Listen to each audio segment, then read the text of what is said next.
Back to the NBA, we need the Lakers capologist to address our nation's national deficit. Tuesday, the Lakers added Melo to the fold. It's a one-year deal, got to be team-friendly, given their flurry of other moves. Nunn, Monk, Horton, Tucker. Anthony averaged 13.5 in 24 minutes last season, became the 10th all-time leading scorer in NBA history as well. Once all of these moves become official, the Lakers will have 13 players on their roster, 8 of whom are age 32 or older.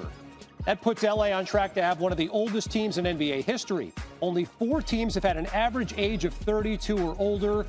The Lakers, of course, will hope to follow in the footsteps of the '98 Bulls, who won it all. Melo and LeBron, teammates on the NBA stage. Just one of the many moves the Lakers made this week. In addition to Melo, the Lakers added Dwight, Trevor Ariza, as well as an injection of youth in Malik Monk. Everyone really liked that signing. Kendrick Nunn. And, of course, LA picked up Russell Westbrook in a draft day trade last week. Among the additions for the Lakers are 6 players age 32 or older. That is actually a record for a single offseason. That's why we're all talking about it so much. And depending on how they fill out their roster, they could end up with the oldest team in NBA history. Mark, has adding Monk, Nunn, and bringing back Talen Horton-Tucker offset any of those age concerns that you might have had with the Lakers? Outside of Marc Gasol, because I'm not sure what Mark's going to be doing after the Olympics, I'm not worried about this team. Age is nothing but a number. Look, I'm going to tell you, you showed those old Carmelo videos. He's in much better shape now than when he came to the Nuggets. I guarantee you that. So I think a lot of the guys that they added, outside of Westbrook, how much are they going to be playing? 10 to maybe 25 minutes a game? It's not like you're asking Melo to play 35 minutes a game anymore. So I don't know that their age will matter, but their experience certainly will matter. And then you got guys like Trevor and Russ coming home, and it's going to mean a lot to them to be playing in their backyard. I know there's all these memes and people are making fun of it. And I saw David Allen Greer had something hilarious about the age today. But age is nothing but a number for this team. I think they're going to be just fine. And the young guys are just some other pieces for the future. Look, they traded 3 rotation players for Russell Westbrook. We don't know what's happening with Dennis Schroeder. Barely heard his name. And that Westbrook trade left them with very few tools to get players. They did the absolute best they could do with those tools. I'm actually shocked how many guys they got. They got some older veteran shooters, Wayne Ellington, Kent Bazemore. They got a two-way guy like Trevor Ariza, who plays both ends pretty well. And then, to your point, Rachel, the Malik Monk, Kendrick Nunn, retaining Talen Horton-Tucker. They got youth. Talen Horton-Tucker is a different kind of slasher player that they don't really have. Kendrick Nunn, 36% career from 3. Good secondary ball handler. The only negative, I think, is losing Alex Caruso because he's a solid player on both ends of the floor. That might have been a luxury tax thing. But to get those young guys, some veteran guys, I just think it's a home run given how few tools they had. My question now becomes, all these names, they look good, they shoot threes well. Who do you trust defensively to be on the floor late in a game in the conference finals, in the finals, against the very best offensive teams in the league? Is Lane Ellington going to be out there? Is Kent Bazemore going to be out there? Is THT going to be ready? Malik Monk has no experience in big NBA games. That, to me, is now the biggest question about this Lakers team. But you know what? Every team faces questions. Every team in the West faces questions. 2 key teams, the Clippers and the Nuggets, are missing star players for some or maybe all of the season.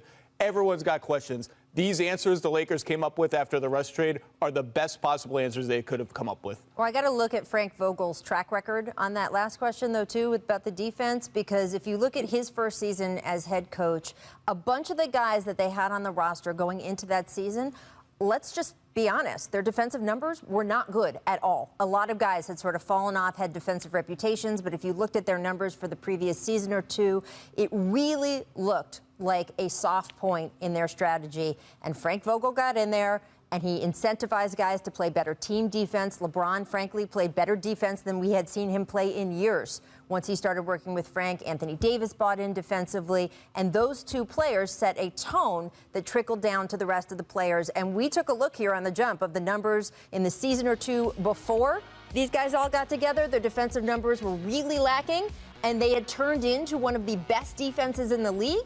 And this past season, they held on to that #1 defense in the league, Mark, for quite some time. So I'm going to extend them the credit this time that even if some of those guys have not had the strongest defensive numbers coming in, that team culture could still be there. We'll have to see if it happens. Now, of course, with all of the former Lakers becoming Lakers again, we've had other former Lakers.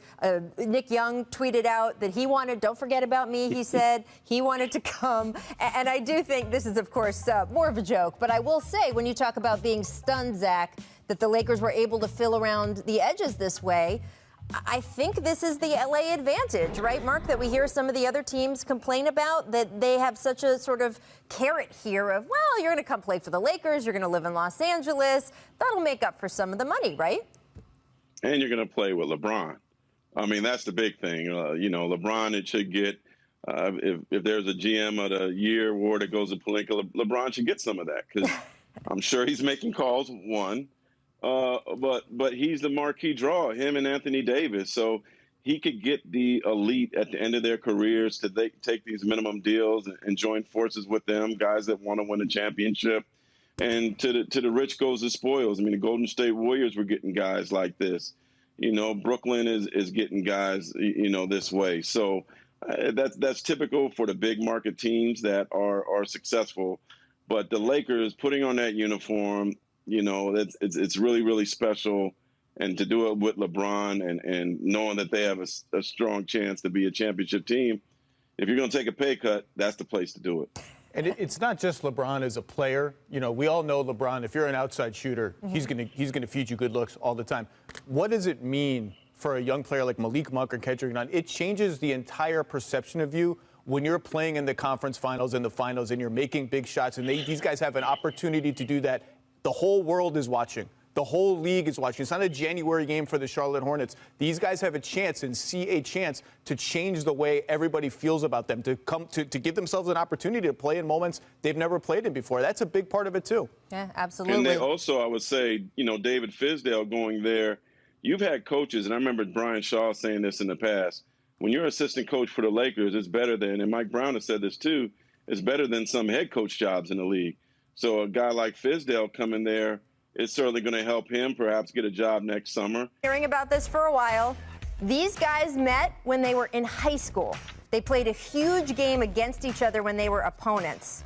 And there's a great piece that Howard Beck, our friend at Sports Illustrated, wrote talking about them sitting in a stairwell in a hallway at the hotel the night before the game and just becoming friends, basically. Two guys who were in similar situations in high school who could know what that pressure was like to have the eyes of the whole country on them when they were so young. They have been incredibly close ever since. We have been waiting for the time when Carmelo Anthony and LeBron James play basketball together in the NBA, and we have it now. Carmelo Anthony is going to the LA Lakers. What do you make of that, Perk?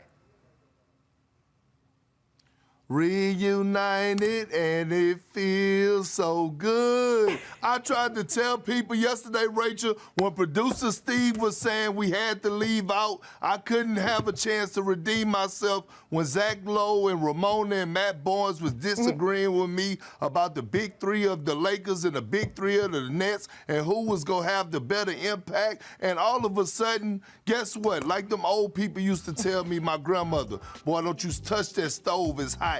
And then all of a sudden I had to learn on my own not to go touch the stove because I went and touched it anyway. All of a sudden you got to go get the aloe vera plants because you got a burn mark on your hand because I told y'all so. Look, what Rob Pelinka did yesterday, all he did, Rachel, was set the temperature. He set the temperature. He set the temperature by going sign Trevor Ariza, Kent Bazemore, Wayne Ellington, and all of those guys. And now all of a sudden he had the cake ready to bake and he went put it in the oven by sealing the deal and going to get Carmelo Anthony. The mission is complete along with Dwight Howard. Book it. The Lakers are on their track, back on track. You go ahead, Zach. Say what you got to say.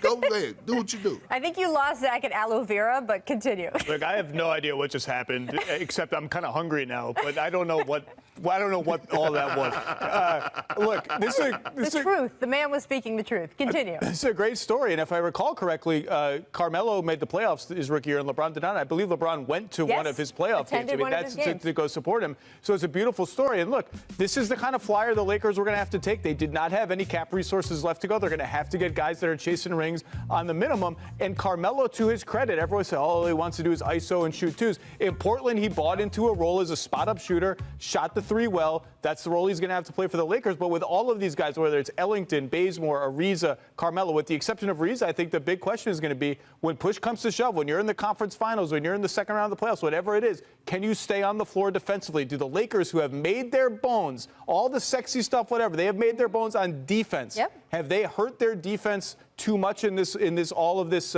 roster building? I think that's remains to be seen, but they are going to be a really interesting team. Well, let me ask you a question. WOJ also reporting Malik Monk to the Lakers. What do you think now as you look at the whole roster and where it sort of sits? That's a great flyer for the Lakers. I haven't seen that. I haven't looked at my phone. Malik Monk had a nice bounce-back season last year. He can really shoot. He can play make as a secondary playmaker. That's when they lost Caruso, they needed more guys in their prime. And Malik Monk is still in his prime, and I think that's a great move by Rob Pelinka. It's a great flyer. Perk, what about you? Rachel, you see what I love the move getting Monk. I think he's a hell of an addition. But you see why Zach is still trying to find holes and talking about defensive prowess and the defensive identity. They still have Anthony Davis. They still have Dwight Howard. They still have LeBron James. Look, when you have a veteran group like this group is built for a 7-game series because you have a veteran group that's going to buckle down. They know what it takes. You have a lot of championship experience. Look, Zach, stop trying to find holes and find things that's wrong with the Lakers instead of just saying, listen, I know they have an old squad, but they have a lot of talent on this team. They have a lot of depth, and they have fixed these holes that you're trying to talk about. Depth, I don't know, but talent, yes. And look, you now have in one place, I just want to put this all out there, LeBron James, Anthony Davis, Russell Westbrook, Carmelo Anthony. The list goes on That's a show. and on. But talk about Showtime, which I think is going to be pretty incredible right across the street here. I'm personally happy we have another Orioles fan here in L.A.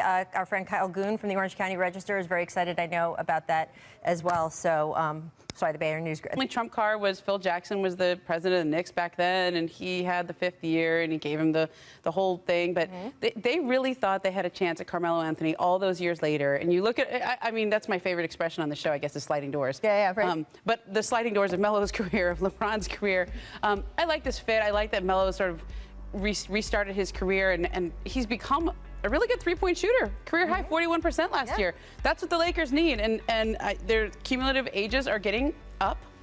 Like, he will be there and to make LeBron not feel old, I guess. Like, he's a little bit older than LeBron here. But look, I love the fact that they got Melo and Malik Monk, and Malik Monk on a minimum. I was going to say, that is some wizardry, and also kind of speaks to a strategy we were talking about with Chris Bosh yesterday, that when he and LeBron and Dwayne Wade were down in Miami, they were able to be like, hey, come to Miami. Miami's fun. I know you won't be making that much money, but come and be with us. This is going to be a party. And it seems like they are starting to pick up a little bit of that momentum, too.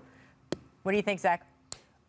Look, my big question about the Lakers now is the burden on defense for LeBron, who is still incredible defensively, and Anthony Davis, who we all know is a defensive player of the year candidate, is getting bigger and bigger and bigger because when you trawl the minimum bin for guys like this, they're older, they're liabilities defensively. But Melo, to Ramona's point, has bought into a spot-up shooting role and been really, really good at it, and he's going to fit well next to LeBron. And Malik Monk, look, he's not going to get the headlines here because this is Carmelo Anthony. This is a top 10 all-time scorer, first ballot Hall of Famer, LeBron's friend from when they were teenagers. It's a huge deal that they're playing together.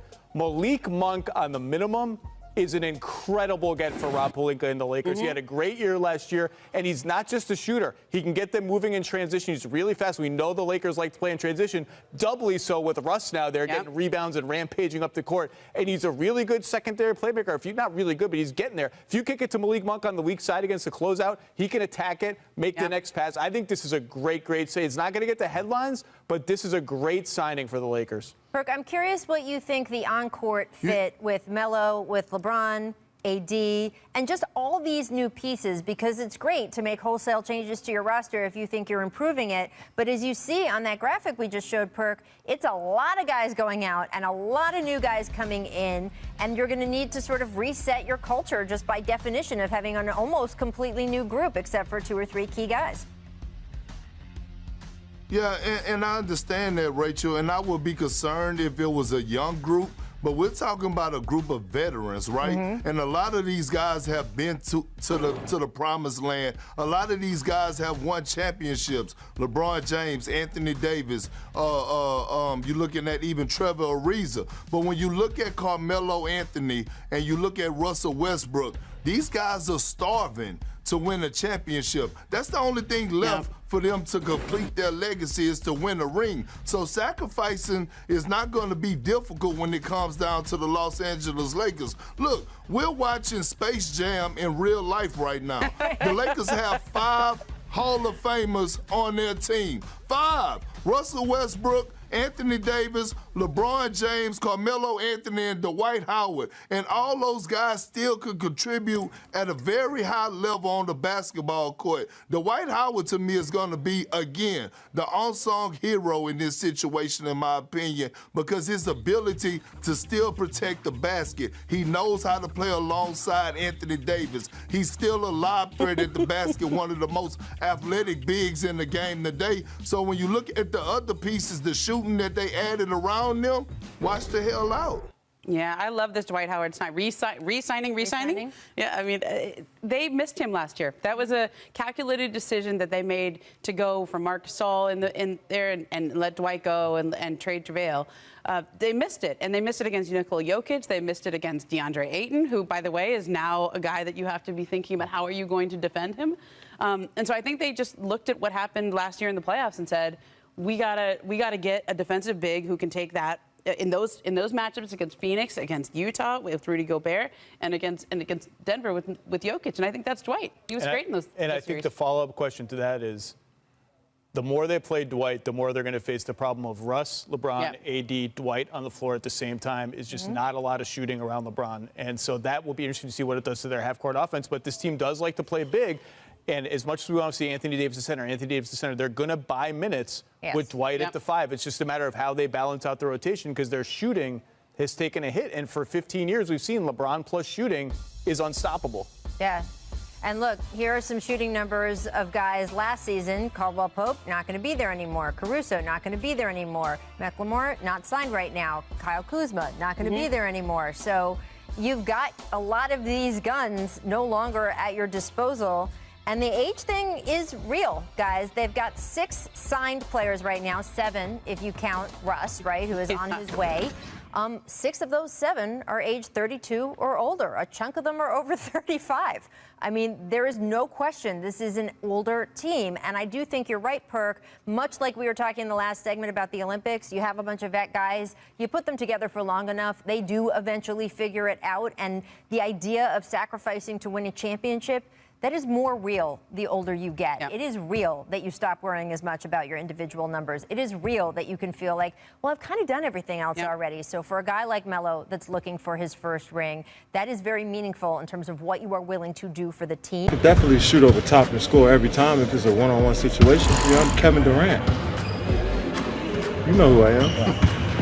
Y'all know who I am. You heard the man. He's Kevin Durant, and he saved the day for Team USA.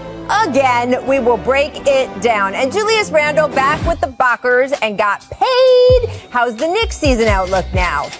Which team's offseason has been the most confusing so far? Our experts weigh in. So grab a friend, even if you were enemies once.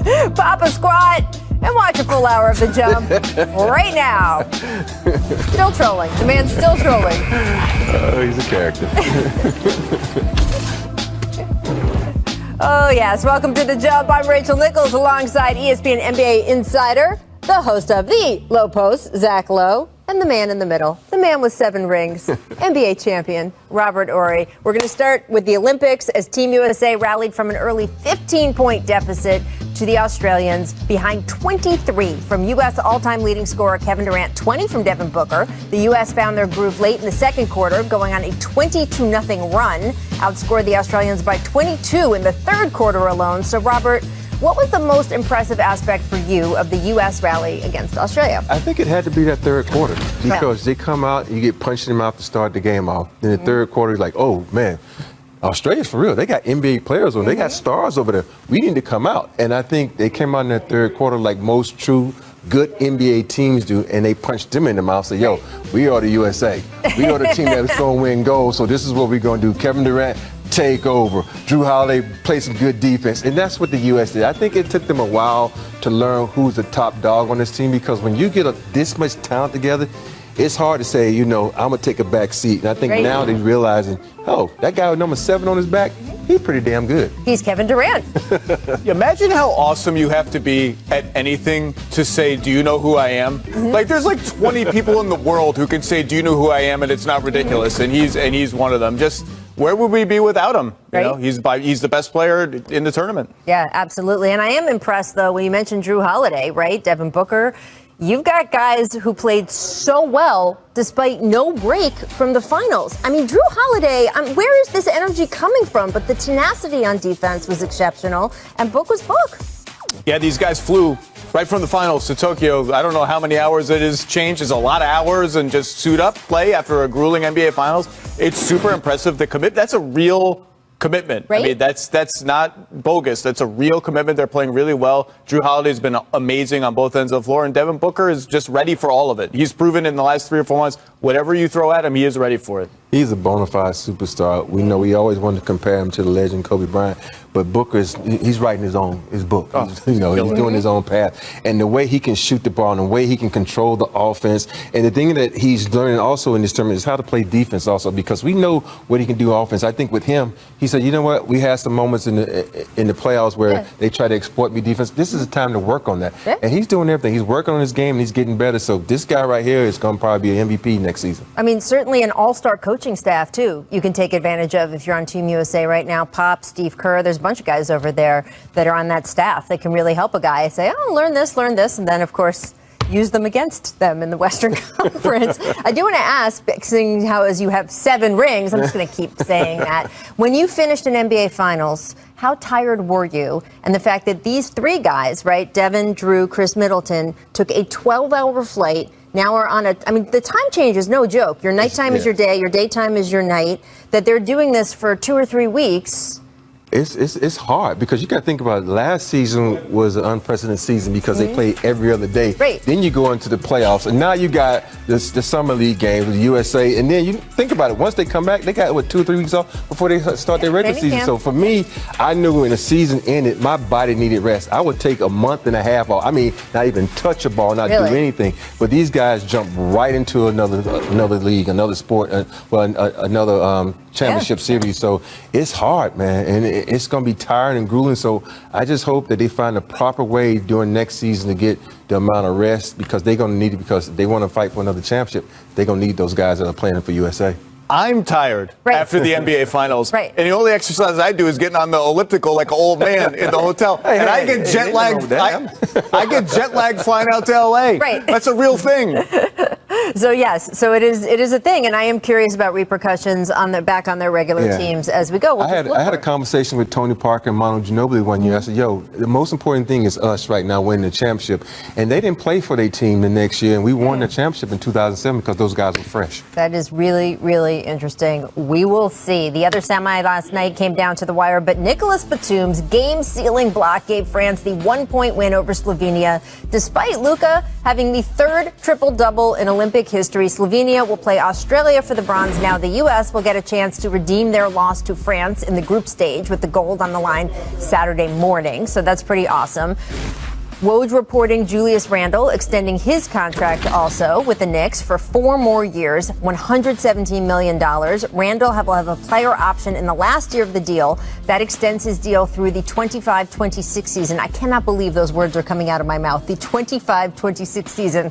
That's where we are. Randle locked in New York, adding Kemba Walker, as we talked about yesterday, Evan Fournier this week. So, Zach, where do you think the Knicks are in reestablishing themselves as an attractive destination for elite talent? They're getting there. And that's why all of these signings matter. Everyone got up in arms over the dollars and the years turned out to be shorter than was initially reported. The most important thing is staying good, staying competent, staying as an organized team that has a future. And the Knicks, if they do that, are going to attract people. This is a good deal for Julius Randle. The cap will go up. His number will not even look that big as the cap goes up and up. Does he have to prove that the jump shooting last season wasn't a fluke? Yeah, but he's a good NBA player. He's a good all-around player. He played better defense than he ever had before. Kemba and Fournier will give them some off-the-dribble juice they didn't have last year, when really their offense was either Derrick Rose has a big game or Julius Randle bail us out, bail us out, bail us out, and he couldn't do it against a really good Hawks team. I love what the Knicks have done this summer. They didn't get a star.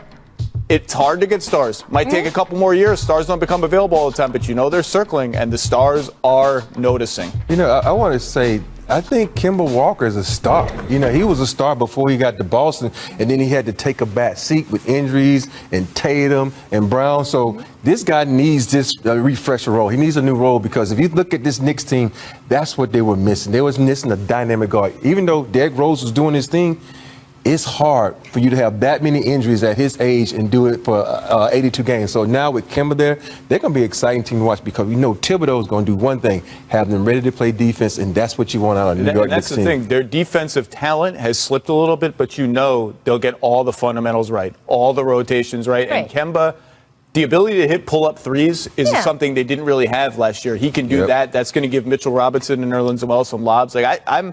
The East is tough. It's going to be tough for the Knicks to really get up to that 4 seed again, but they're going to be good. Well, look, if you play good team defense, a guy like Kemba becomes less of a liability, right? And you can sort of make up around him. Robert, I was saying yesterday, I feel like Kemba Walker is additive for them, not just because of what he does on the basketball court, not just because he's such a great locker room presence. Just everyone loves Kemba Walker around the league. But the excitement that's going to be back in the Garden, we saw a little bit of it in the second half of last season and sort of going toward the playoffs. But the idea of Kemba Walker, native son, at MSG with all those great college performances he had, that's going to remind players around the league, too, of when you were playing and what the Garden was like. Oh, yes, when they had Starberry in the Garden. This is one of those things. Kemba Walker is one of those players that the New York Knicks fans would gravitate to, because he's that New York playground type of guy. He's won championships in college. He's done all these things that he can do. Now he's bringing that home to display it at a time he really needs it in his career, because Boston was a bust for him. Injuries and not being able to do his thing. But think about it. He put up great numbers in Charlotte. This guy was an all-star. He can get back to the Knicks and doing that. Him and Julius Randle pick and roll action. It's going to be nice. I'm excited for the buzz. Your rookie year, you played there in the finals. You played in MSG in the finals as a rookie, right? 94? No, my second year. Second year? Right. It must have been crazy, right? Oh, Spike Lee, Knicks. You think about it, you got the man Patrick Ewing going against Hakeem Olajuwon, one of the best battles you're ever going to see. And it was just a gritty, grimy, hot, Pat Riley at the helm for the Knicks, Rudy T. It was great, man. Should have been there. I was a teenager watching on TV. There you go. We're going to see if we see a little bit more of that in the months to come. I do want to get over to this coast. Kawhi Leonard, the last superstar free agent available. All has remained eerily quiet with him thus far. Remember, 2019 was crazy. Planes were followed. Fans were gathered. There was like the middle of the night, the sort of clumps of people. There was 4 days of just sort of, where is Kawhi going? The rest of the league waiting to make decisions off of what Kawhi would do. Well, he finally joined the Clippers. Well, we're on day 4 of free agency, of this free agency. There are no planes. There are no flight patterns people are studying. There is nothing. So, Robert, should the Clippers have any level of concern that Kawhi hasn't signed yet? Or should they feel like, great, he's clearly just not, he's not on a tour, obviously, the way he was in 2019. Yeah, he's not on a tour. But for me, as a Clipper fan, I would be mad at Kawhi, because there are a lot of free agents could be sitting back, well, we're going to see what Kawhi is going to do, because we might join your franchise. And with him sitting back waiting and trying to see what other guys are getting, see what he wants to do, is not fair to the organization, because the organization went out of its way to give you everything you wanted these past couple of seasons, but now you're putting them in a bad situation. You talk about winning championships and being better. You're going to need some pieces, because you lost some pieces. But if you don't sign early so people can say, okay, Kawhi, stand put, I can come join him, that's not fair to the organization. You need to come up and step up to the plate just like they stepped up to the plate for you. There's no planes. There's no mobs gathered. There's no Instagram sleuthing. There's also no cap space. There's nowhere for Kawhi to just sign right now. Now, could you do a sign and trade? Sure. What's happening probably, certainly, is that he's just either disengaged, which he's Kawhi, or he's mulling. Do I do a short-term deal? Do I do a 2+1, a 1+1? Do I do the long-term deal? And whatever he does, he'll do. I don't think there's much afoot here, really. So, yeah, I mean, I think we all expect him to re-sign with this team. But, Zach, with the way the mechanics are going forward for the Clippers and the cap and everything else, are the Clippers going to be trying to sort of make a deal? Like, is this possibly more of a negotiation than we realize? Because there's a point with some guys where it's just like, yep, you give them everything that they want. Luka, of course, has not signed his extension with the Mavericks. We all know what it's going to be. Everything. They're going to put everything in front of him, give him all the money they can give him the player option, do the whole thing. Do you think that they are just putting that deal in front of Kawhi and he's just deciding whether he wants something shorter or not? Or do you think that the organization is saying, well, there really isn't anywhere for him to go. Maybe we could get him on a more slightly team-friendly deal? Yeah, I wouldn't do that. Okay. I wouldn't do that. I think they're saying when you get to Kawhi's the stage of his career, the timing of the deals becomes more important, right? Sure. When you're at Luka's stage, it's just here's all the money, here's everything you can get. I think the Clippers probably said, look, here's the short one, here's the long one, here's the one with the player option, here's all the paper. You and your agent pick one of the papers, sign it, and get back to us. Right. Well, he's Kawhi Leonard, and he certainly showed again during these playoffs before he got hurt. That Game 6 he had against Dallas, I was in the building for that. Oh, my. That was an all-time NBA playoff performance, and just reminded everybody, this is what this man can do. Of course, I don't have to tell Masai Ujiri what Kawhi Leonard can do. He saw that for himself in 2019. And Woj reporting this front office news. Masai Ujiri will, in fact, return to the Raptors with the title of Vice Chairman President. Masai won the title, of course, in 2019, pulling off the daring one-year trade for Kawhi. It all panned out. Zach, how big is this for the Raptors? I mean, he was the biggest free agent potentially on the market other than Kawhi Leonard. It's a huge deal. I mean, this guy is the architect of a championship team. He has an incredible rapport with players, an incredible amount of respect around the league. He can get in a room with anyone, any free agent, any potential free agent, whatever.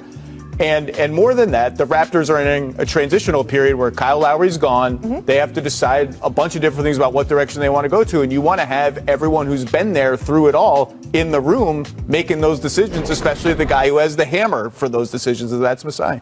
Yeah, we always talk about destinations. If you think about Toronto, Toronto's not a destination, but Masai, he makes it a destination because people trust him, people like him, and they see his track record. And that's the thing about this league. You hear so many rumors about, well, I don't like this GM, I don't like this president or whatnot, but you never hear this about this guy. And that makes a big difference in players. Players boils down to, can I trust you as a GM? Can I trust you as a president? Can I trust you to do the right things for this organization and me so we can win a championship? So he's that type of guy, that a destination type of GM president. And even when there is a little static, remember when DeMar DeRozan was traded, there was also a greater understanding that Masai had a larger plan, and that plan resulted in a title. So as our friend Brian Windhorst says, winning a championship means never having to say you're sorry. I do think, when I first met Masai, he was a scout.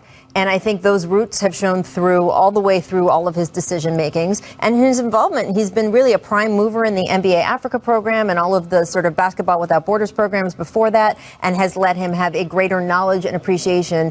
I mean, that's such a talent-rich continent with multiple countries becoming real basketball powerhouses. And the fact that he has been on the ground floor with that as well, I think really helps. Because the combination of moves they made to go from Lonzo Ball to not get Kyle Lowry to trade 2 first-round picks during all of this rigmarole and move down 10 spots in the draft and end up with Devontae Graham, Tomas Satoransky, and Garrett Temple for your troubles. I mean, those guys are all nice players. I just don't really know what's going on. They'll probably bring back Josh Hart, who is still unsigned. I love Josh Hart. He's a good player. You just look at this team as like they had plan A, B, C, D, E, F. What letter plan was this? G? And then it's like, what are they? How does Jonas Valanciunas in his post-up game fit with what they're doing? What is their defensive identity? They were a bad defensive team under Stan Van Gundy. They haven't corrected that. So it's just a little sort of, what's the vision here? What's the identity of this team? They have a new coach, too, and that's part of it. My top pick was across the street, the Clippers. We just talked about Kawhi. And I think that has a lot to do with what Kawhi should have signed early so they can get pieces around him. But also, you look at how they played in the playoffs. He's like, wow, that kid Jackson, he finally showed up. He played really good for him, and he's still not signed. This is a piece that you need to bring back. You got Paul George, who's starting to become the true playoff P that he wants to be. But you need guys. You need to be a championship quality team, because you come to L.A. and you start crowning yourself king over the Lakers and talking about this and that. But you don't make any moves in the offseason to get better. You need to try to live up to that hype that you put on yourself. Well, look, Reggie had such a great postseason, obviously, and that friendship with Paul George was a big part of it. I talked to both of them a lot, just about, they've been friends for a long time, like a lot longer than I think people realize. They've actually like stayed at the same apartment for a summer. I mean, these guys are tight. So I think that communication on the court, we saw it come out in their play when you know someone that well and you just have that kind of trust and faith in him. So I feel like he's going to stay with the Clippers because not only is it a successful basketball situation for him, I just think personally it's been a very big deal to him personally. So I don't know. Are they waiting for the Kawhi piece to fall in before they can figure out the Reggie piece? What do you think is going on with the Clippers? I think they're just in a holding pattern. I mean, we already talked about Kawhi. I think he's coming back. And I think Reggie Jackson will come back, too. And this will all be sort of full of sound and fury, signifying nothing. The Clippers will be back. And next year is just sort of, depending on Kawhi, if he comes back late, if he doesn't come back, next year is sort of a,